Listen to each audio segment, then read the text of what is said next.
buenas tardes. Estamos aquí hoy por Zoom otra vez. No estamos en el canal porque Pelegrín Castillo, el doctor Pelegrín Castillo, que va a conversar con nosotros dentro de un momentito, está por Zoom. Entonces es preferible que si mi invitado quiere que sea por Zoom o por teléfono, entonces me dice Edwin, mi coordinador, que es preferible entonces que yo también lo haga por Zoom. Así que estamos aquí con ustedes. Buenas tardes. Y primero y ante todo, miren, en un segundito vamos a hablar con Pelegrín, pero hay una información que quiero dársela, y es que a partir de hoy, para usted viajar, entrar o salir del país, tiene que tener lo que se llama el formulario digital IEE-ticket. Vamos a ver si se lo ponemos a Edwin para que la gente vea lo que le estamos diciendo.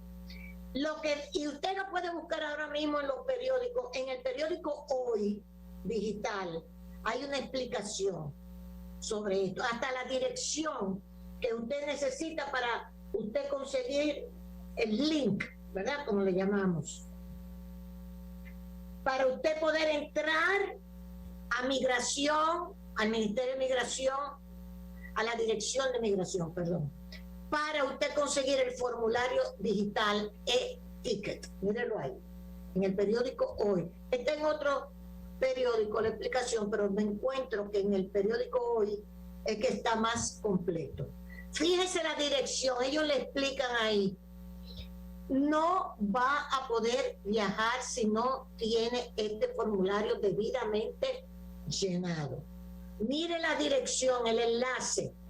Mire el enlace. Ahí está. ¿Ok? Ni se lo voy a leer para que usted lo pueda copiar, lo pueda buscar. Búsquelo ahora mismo, para usted entrar y salir del país. ¿Por qué? Porque ese formulario sustituye 3 formularios.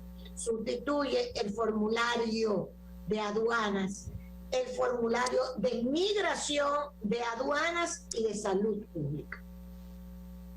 3 formularios en ese formulario que se llama e-ticket. Migración. Vamos a poner la dirección de nuevo. Migración, gobierno, mírelo ahí. 2, hashtag, ya usted está viendo, también tiene el transversal. Óigame cómo termina, section home. Usted tiene que llevarlo, le van a dar entonces una clave que usted puede llevar en su celular, y con eso es que usted va a presentarse en migración. No va a poder viajar, no, que yo no sé qué es lo que, pero si no tiene este formulario debidamente llenado, no va a poder viajar. ¿Entendido? Tiene que hacerlo a través de esa dirección. Se lo estamos diciendo para que usted ahora mismo, si va a viajar, pues se ponga a llenar ese formulario desde su casa, desde su hogar. Usted lo puede llenar. Dice que es fácil. Es el cambio de lo impreso a lo digital. Fue establecido por el Ministerio de Turismo mediante una resolución el pasado 1 de abril. Ok, queríamos llevarle este servicio. En otro orden, hoy cumpliría años el doctor Joaquín Balaguer, a un partido desbaratado manejado por Quique Henao, senador, tiene 150 años de senador, y ahora el hijo, la monarquía, es el diputado. ¿Qué? El hijo ya él pasó a senador, entonces su curul él se la dejó a su hijo, porque para eso es que sirve el Partido Reformista ya. Iba a decir algo, pero me arrepentí. Balaguer, dejémoslo ahí. Hablamos con Ángel López sobre Balaguer antier, creo que hizo un programa excelente explicando lo que era Joaquín Balaguer. Pero bueno, entonces, en tercer lugar, quiero decirle que felicitamos, a mí me toca muy de cerca esto que yo le voy a presentar. El Parque Eugenio María de Hostos ya está renovado, eso es el ayuntamiento del Distrito Nacional. El jueves 2 de septiembre, es decir, mañana, nos están invitando a disfrutarlo. ¿Por qué me llena y me choca, vamos a decir, mis sentimientos?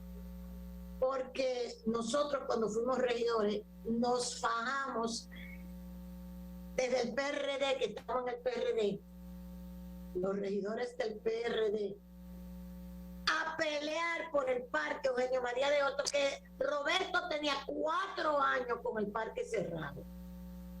Y nosotros, los regidores del PRD, encabezado por Waldi, que estaba ahí, César Cabrera, que era nuestro jefe, y todo el resto, nos fajamos para que se terminara de arreglar el Parque Eugenio María de Hostos. Y Roberto tuvo que terminarlo. Así pasó con Guivia también, que los regidores del PRD, lo que era el PRD, como yo era regidora por el PRD, no del PRD, no, por el PRD, porque Quique me había votado del partido y el PRD, Miguel Vargas, me dijo: doña Consuelo, la invitamos a que usted sea regidora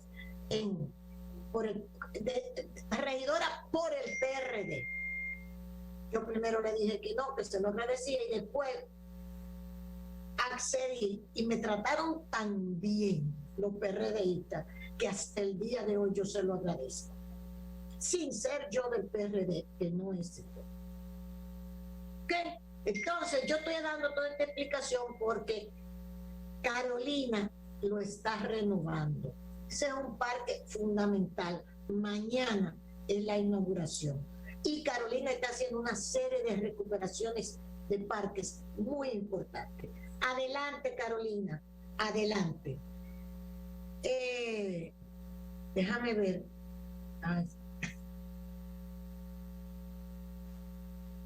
Una persona que me está escribiendo.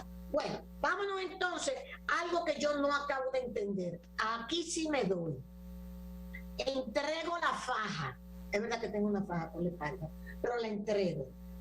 La de Jack Veneno, pero la mía es una faja por la espalda, porque me duele mucho la espalda. Pero es lo mismo, la misma faja. Ejército de Estados Unidos se involucra en la ampliación Puerto de Manzanillo. Esa información sale hoy.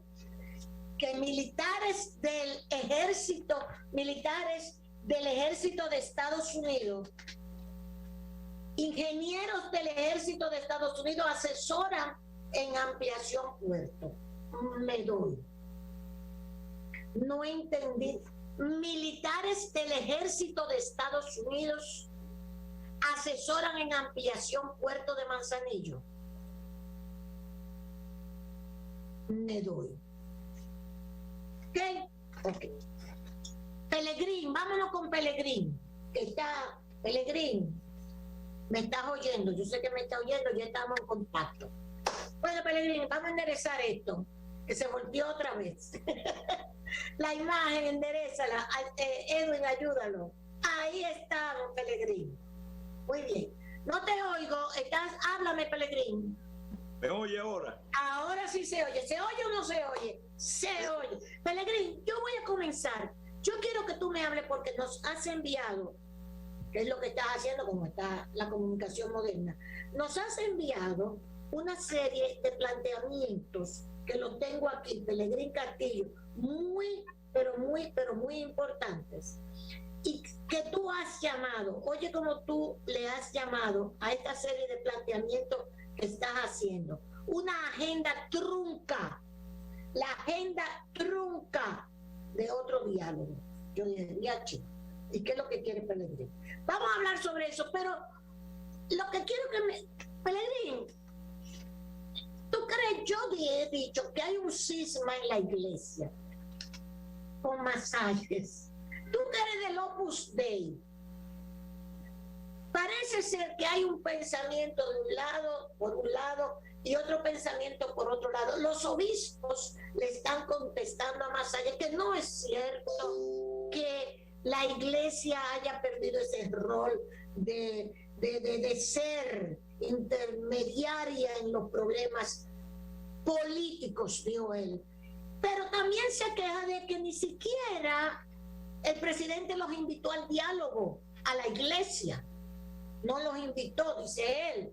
Y que si bien el arzobispo Osoria es un pastor de la iglesia preocupado por su recuperación, vamos a decir, por su reorganización, la iglesia no tiene ese rol que jugaba el cardenal López Rodríguez, que el último que hizo fue echarle un boche al embajador norteamericano, pues aquella vez que le dijo, y entonces váyase usted para su casa, cumpla con su función de esposa y déjenos tranquilo. El cardenal. ¿Tú crees que sea verdad que hay un cisma en la iglesia o yo estoy exagerando? Mire, lo que está sucediendo es algo normal, algo comprensible. Recuérdese que el cardenal López Rodríguez ejerció para bien del país, sí, liderazgo no solamente religioso, sino espiritual, intelectual, moral y nacional. Exactamente. Y él fue una figura dominante, segundo cardenal del país. Cuando fue nombrado cardenal era una figura joven y se dedicó a jugar un papel que mucha gente echa de menos. Pero eso está vinculado a su personalidad, a su liderazgo y también a una tradición, que eso lo hemos discutido.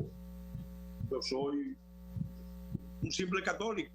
Sí, sí, pero más allá, tú eres más allá porque tú eres del Opus Dei y eso es fuerte, el Opus Dei es fuerte.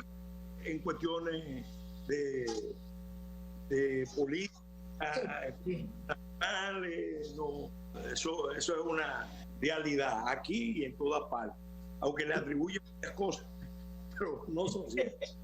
Es verdad, yo sí fui, mientras el cardenal estuvo como presidente de la conferencia del episcopado, yo fui asesor por más de 10 años de la conferencia del episcopado para los fines de política social. Ahora, y pertenezco a algunos otros grupos que se han formado, que son grupos muy interesantes, por ejemplo, el que encabeza Monseñor de la Rosa Carpio, sí. El grupo Tomás Moro, que es un grupo de reflexión de políticos y de pobres que están en la vida pública. Pero yo le voy a dar mi opinión. Se lo he compartido a muchos amigos.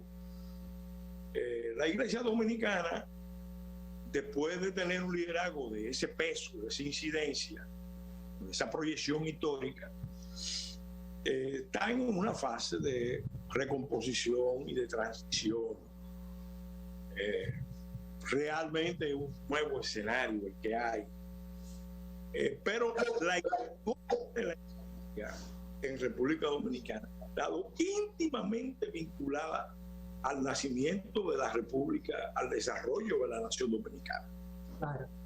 Cuando se forma la unitaria, se hace bajo la vocación de la agustísima Trinidad de Dios, la Santísima y Agustísima Trinidad de Dios. Es el juramento, claro. Los símbolos fundacionales del Estado dominicano están vinculados con el cristianismo y concretamente en el proyecto de constitución de Duarte se hacía la mención de la Iglesia Católica como la iglesia de la nación, del Estado. Bueno, pero era la época. Sin embargo, eso no se quedó ahí, sino que cuando se votó la primera constitución, es bueno recordar que participaron como constituyentes cerca de más de 10 presbíteros, sacerdotes, que en esa época participaban en la lucha política, en la lucha de independencia. Sí.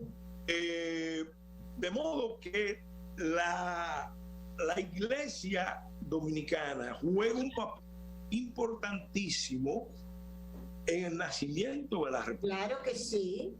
Y la República Dominicana tiene dentro de sus señas de identidad nacional los valores cristianos. No, eso es indudable, Pelegrín. Ahora, sobre esta situación, es que yo creo, te planteo esto, porque para mí, Monseñor Osorio están diciendo que representa la humildad, el verdadero pastor de la iglesia, y que el cardenal, entonces, o Masalles en el caso, que yo he dicho, que se suponía que Masalles iba a ser el sustituto del cardenal, pero no como cardenal, porque ese título no se pierde, no, como sustituto, era el arzobispo de la ciudad, se entendía que era Masalles, hombre preparadísimo, pero parece que determinados factores, como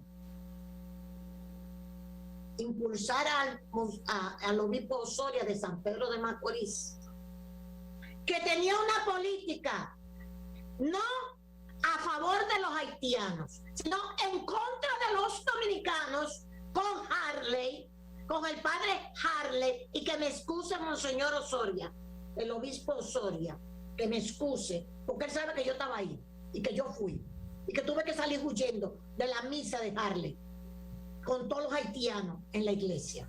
Entonces, yo creo que están haciendo todo esto porque tú sabes todo lo que le decían los periodistas y determinados políticos, etcétera, al cardenal como si fuera un reaccionario, porque el cardenal tenía posiciones nacionalistas. Entonces, sí hay un cisma en la iglesia para mí. Perdón que yo te dé esta explicación tan larga. La iglesia, mire, la iglesia pasa, acuérdense que es una institución que tiene 2000 años y pasa naturalmente por periodos muy diversos. Sí. Después de algo como el que ejerció el cardenal, ese vacío que deja, sí, no es fácil de llenarlo. Exacto. Y probablemente se llene, óigame, probablemente no se llene con otra personalidad como el cardenal, porque el cardenal López Rodríguez es único. Sí. Y es de una tradición política, sí, es bueno hablarlo.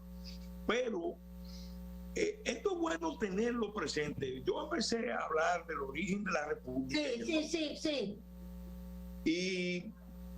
Y esto es importante porque la iglesia en los países donde se vincula a la nación es fuerte. Cuando se aleja de la nación, se va debilitando. Cuando le da la espalda a la nación, sí, entonces se debilita. Sí. Mira el caso de la iglesia cubana. En la lucha de independencia de Cuba, en un momento dado, la iglesia cubana, por ejemplo, se pronunció a favor de España y en contra del movimiento de independencia, de los mambises, incluso el liderazgo de la iglesia cubana jugó un papel, vamos a decir, muy activo en contra de la independencia. Allá la iglesia no arraigó, por ejemplo, en la misma forma en que arraigó aquí.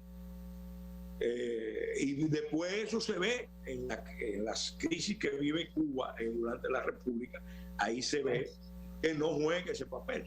Fíjense, por ejemplo, en la Restauración apareció una figura, Monseñor Meriño, que siendo al Santo Domingo, sí, la valentía, el coraje de oponerse a la nación.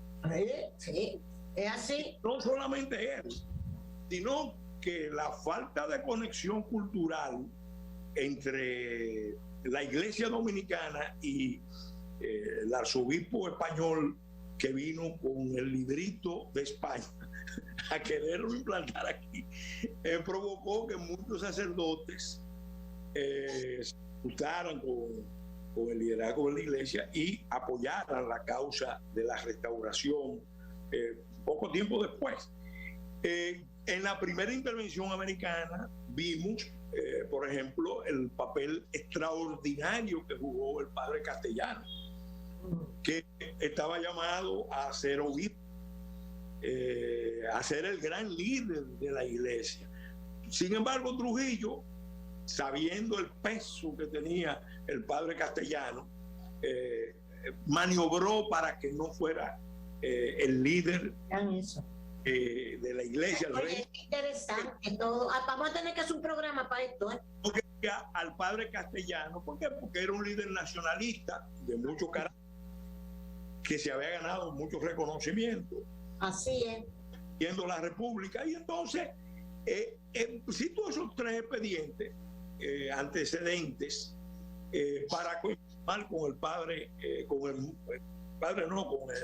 su eminencia, el cardenal López Rodríguez, que ha sido precisamente durante ese ciclo que terminó ahora recientemente, ha sido la figura dominante, pero sí, a la defensa de la soberanía. Sí, señor.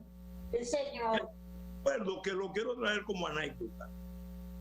Yo recuerdo que siendo diputado, el Papa Juan Pablo II fue a Naciones Unidas y pronunció un discurso. Yo le invito a usted y a los amigos televidentes que busquen ese discurso del Papa Juan Pablo II, sí, hablando de la necesidad que tenía el mundo después de la caída de la Unión Soviética de no solamente combatir la nueva amenaza que era el capitalismo salvaje, sino que era necesario que se votara una carta de las naciones, porque él veía el peligro, ya Juan Pablo II, San Juan Pablo II, el santo, veía el peligro de un orden internacional globalista donde las naciones pequeñas no tuvieran defensa. Esa es una joya. Y recuerdo que el cardenal López me llamó y me dijo: mira, ven, pasa por aquí que te voy a entregar este documento para que tú lo veas y lo proceses, porque esto va a ser una de las líneas que va a impulsar Juan Pablo II, que venía precisamente de una iglesia como la polaca que había sufrido muchísimo. Claro, claro. Y que sobrevivió como iglesia y ayudó a que Polonia sobreviviera. Totalmente. El papel de la iglesia en Polonia fue fundamental para que permaneciera como nación. Y hay una identidad entre sí, señor, iglesia.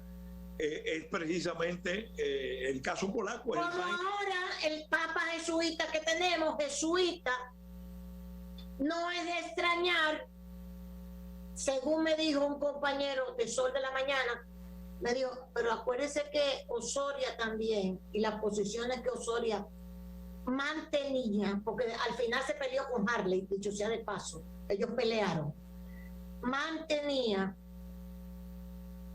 Por eso parece que impulsado también por los empresarios del este, Osoria termina como obispo y no Masalles. No, mire, era el que le correspondía, se suponía que era. Y entonces sí, porque pero ¿entiendes? Bueno, yo no quiero seguir en esto porque te quiero preguntar del diálogo, pero vamos a hacer un programa sobre esto, Pellegrini, porque esto es interesante. Yo les recomiendo también a usted y a los amigos televidentes que busquen un libro que yo no sé si se agotó, pero es una joya. Ajá. Pablo II. Se llama Memoria e Identidad. Ok.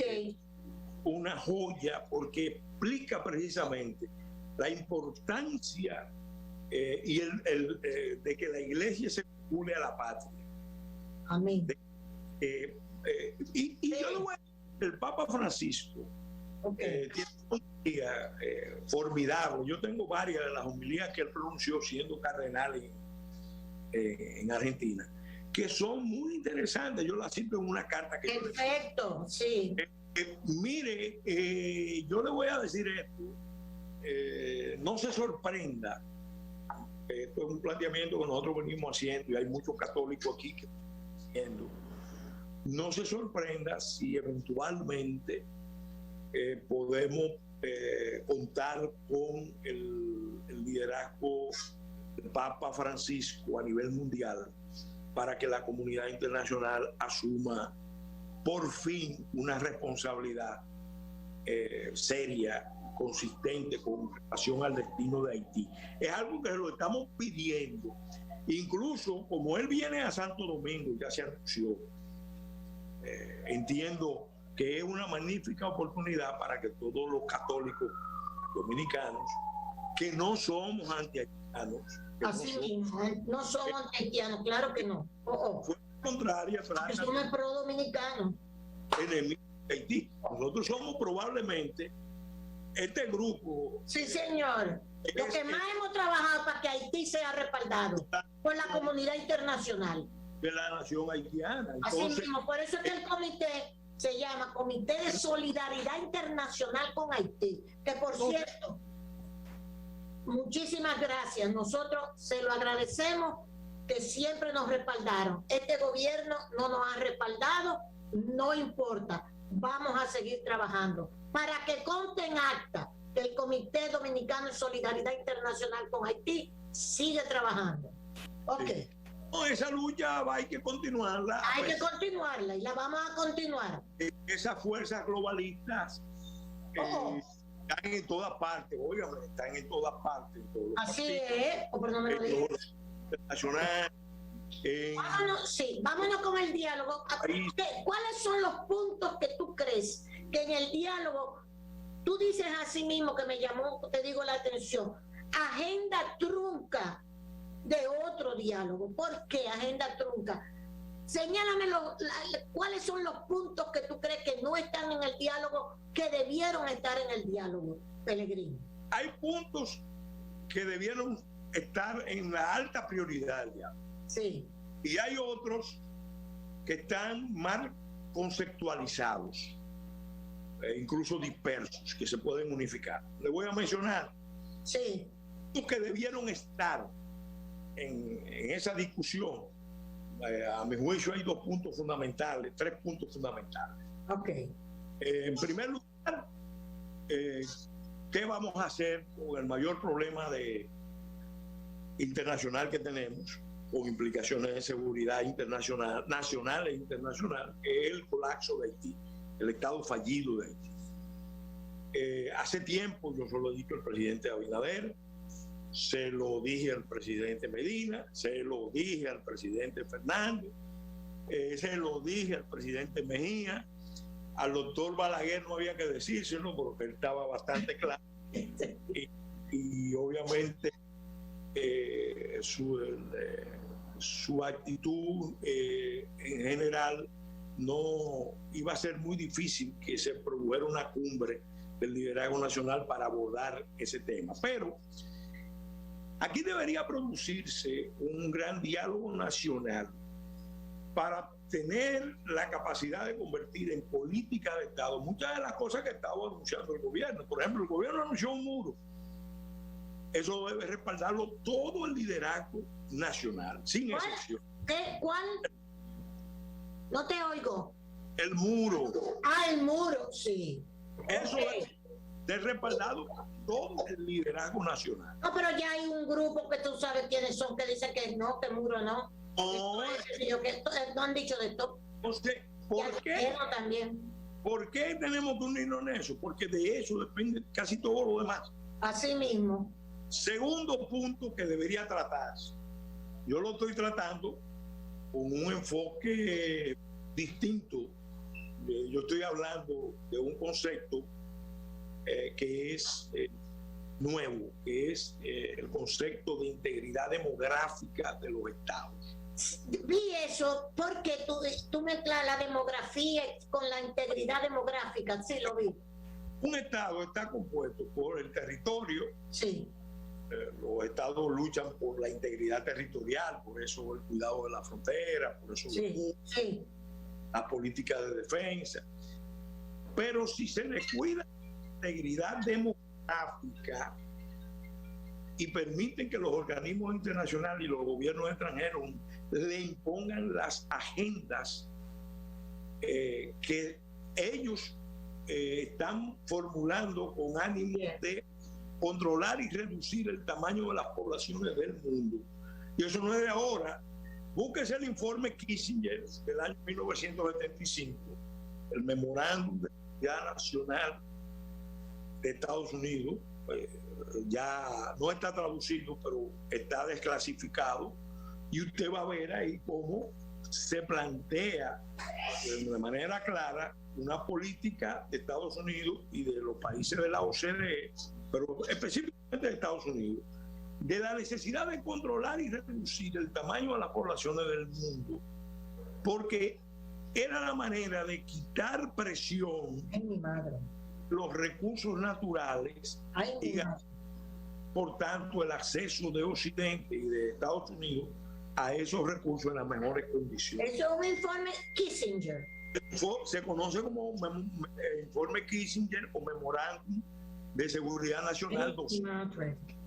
Esto empalma con un enfoque que el primero que fue a promover fue Robert McNamara, cuando fue presidente del Banco Mundial. Acuérdense que él, después de la experiencia de Vietnam, él Estados Unidos hasta aquí sacó la conclusión de que $1 contra sección era más efectivo que $1 contra insurgencia. Entonces, el enfoque... ¿Cómo era lo de McNamara? Que $1 era más efectivo para los intereses norteamericanos que $1 contra insurgencia. Contra la reproducción, $1 contra la reproducción. Era más efectivo que $1 contra la insurgencia. Ay, Cristo tiene. En Corea primero y después en Vietnam y en el sudeste asiático, un factor militar decisivo fue precisamente el factor humano. Sí. Estados Unidos tenía armamento para vencer a Vietnam 20.000 veces. Pero tanto Vietnam como Corea tenían una reserva de población. En el combate eso jugó un papel muy importante. Y ellos vivían con China. Entonces los países que han descuidado la parte demográfica, caso Rusia, caso China, fíjense que China en el 79 empezó con la política de un solo hijo impuesta. Sí. Ahora está cambiando rápidamente. Tiene que sintetizarme, Pellegrini, porque no quiero que se me acabe el tiempo.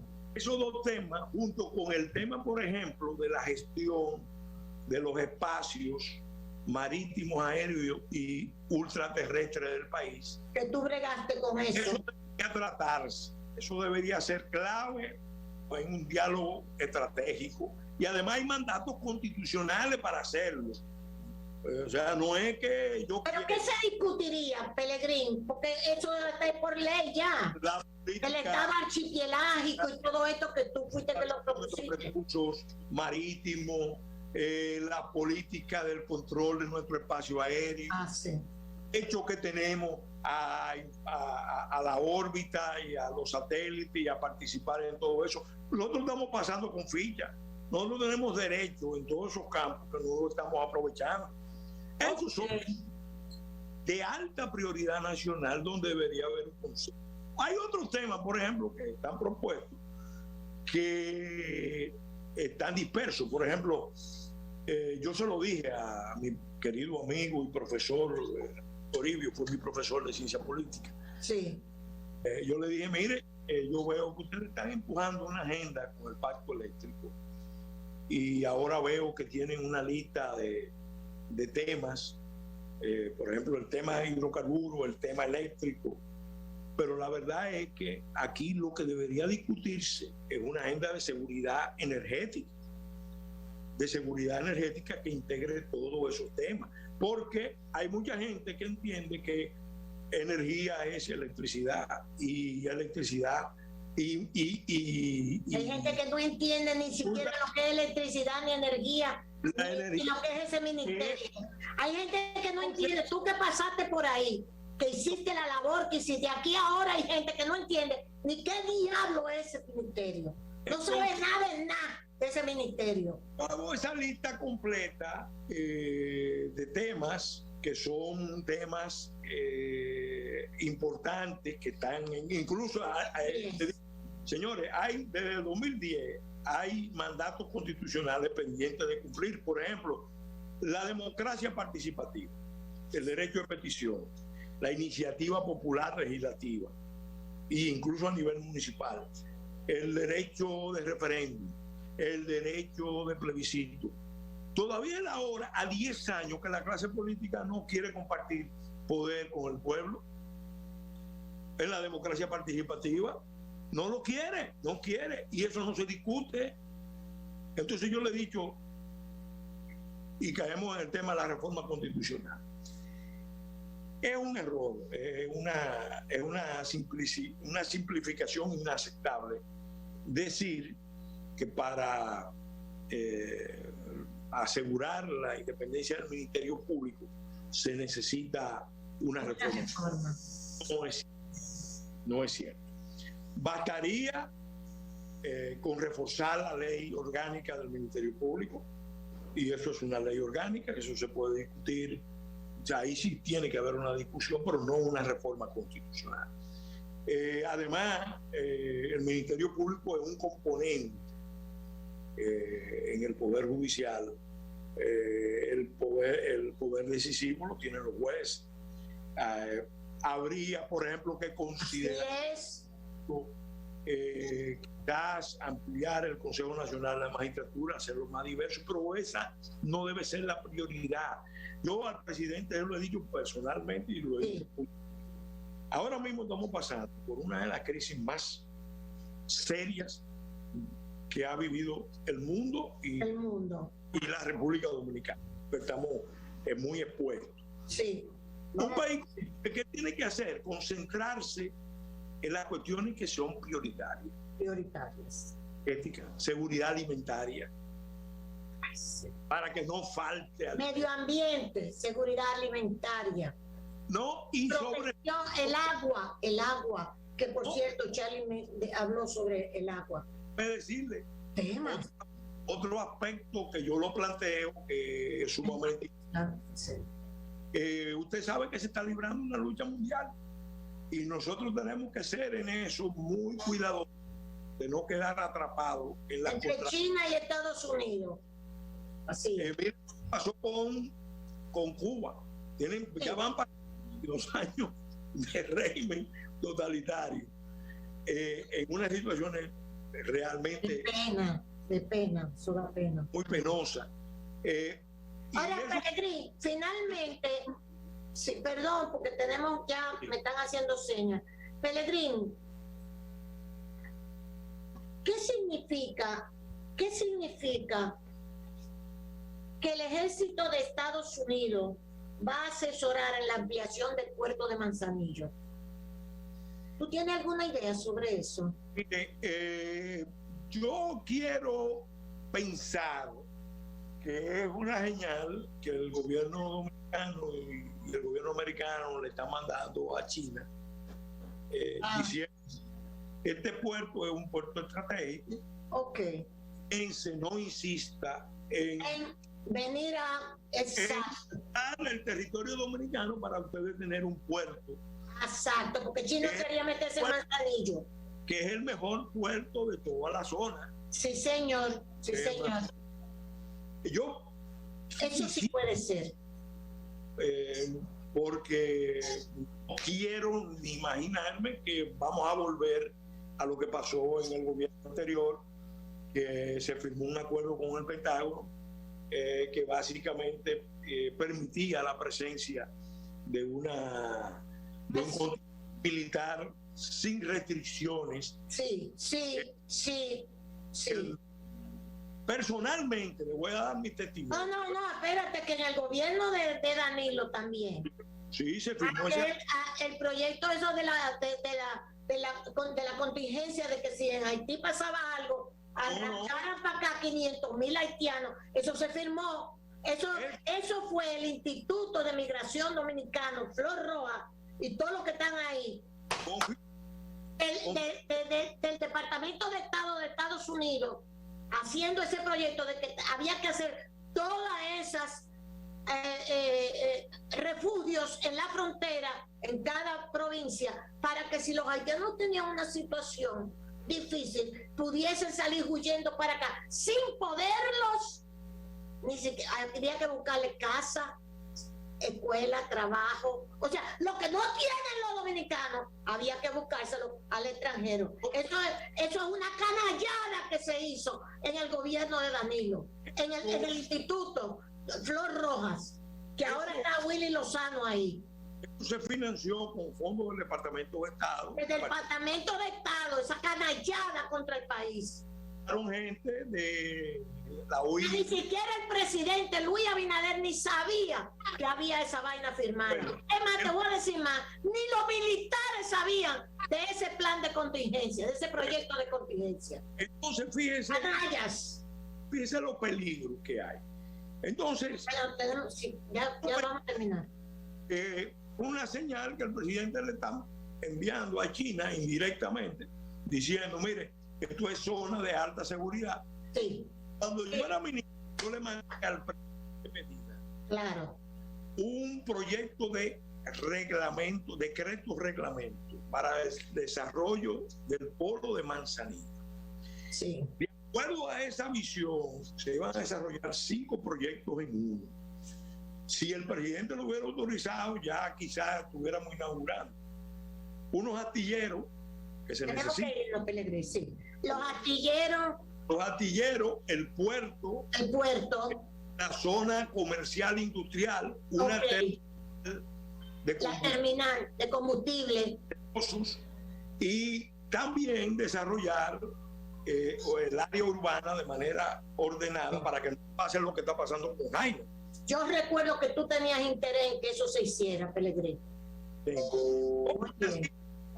Bueno, hay muchos países, nosotros no debemos meternos en esas grandes contradicciones, pero hay muchos países medianos.